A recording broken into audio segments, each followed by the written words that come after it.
And now we'll come to our last rapid fire speaker, Jim Roumasset. He's a professor emeritus at the University of Hawai'i-Monoa. And he's going to talk about food policy and principled populism. And there's a little PowerPoint that Carla is going to start for us. Thank you, Jim. Please come. Let's give you my hand.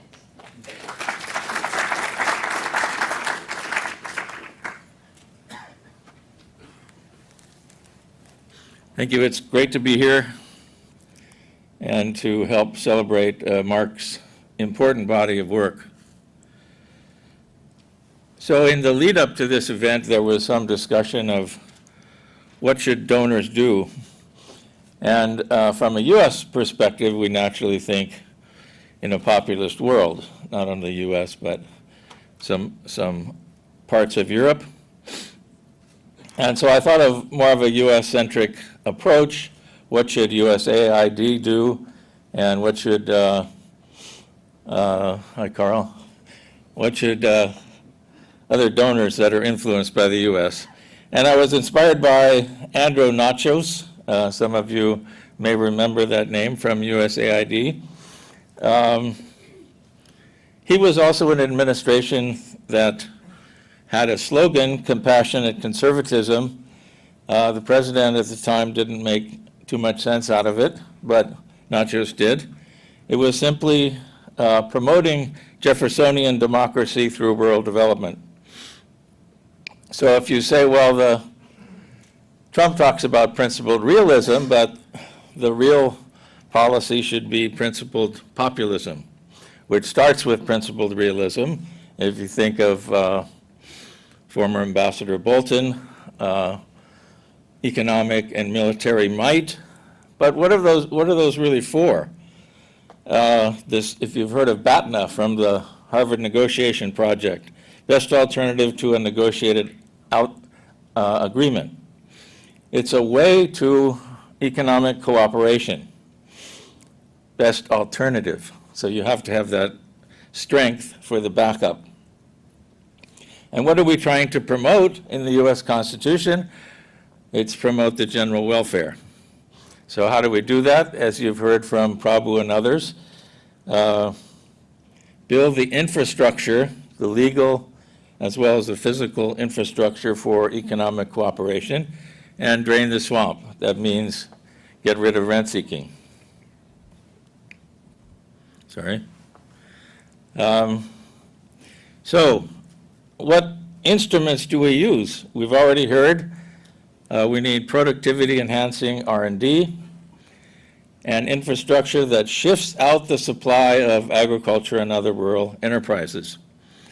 Now that induces structural transformation through the well-known IFPRI linkages that Mark has pioneered the modeling of through general equilibrium.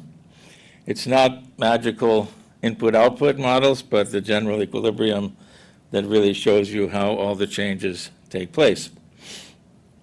Since there's one objective, we should beware of multiple objectives, such as sustainability, which is simply a recognition that the economy is inextricably connected with nature and that we care about the future as well as the present. It's not a new objective, and once you get a new objective, you tend to think of targets like self-sufficiency, which are an anathema to economists. Same thing with food security. It's really just a way to increase welfare by getting wages up and food prices down. Again, don't think of extraneous targets. Now, the other thing we need to do is get rid of swamp creatures, such as grain parastatals.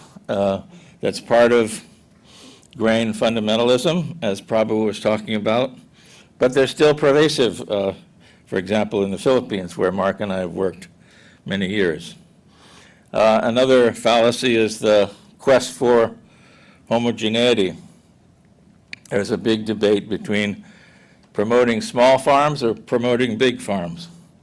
When you have heterogeneous resources, heterogeneous agents, and transaction costs, there's no reason why one is right. you can promote both.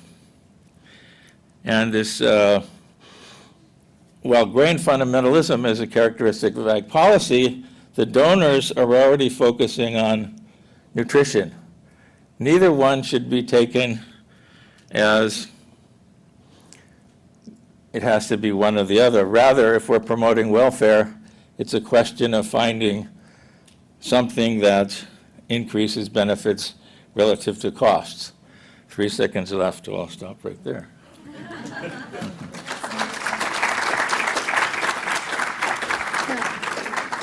Thanks so much for those very wise words that I didn't all grasp, but very wise for sure.